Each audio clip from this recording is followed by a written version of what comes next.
Born to be a roughneck, I'll never amount to nothing.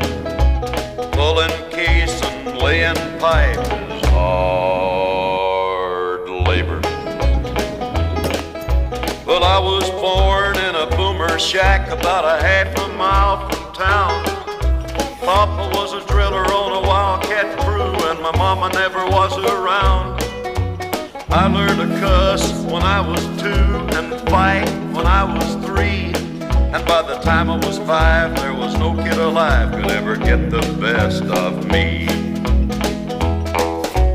Born to be a roughneck, I'll never amount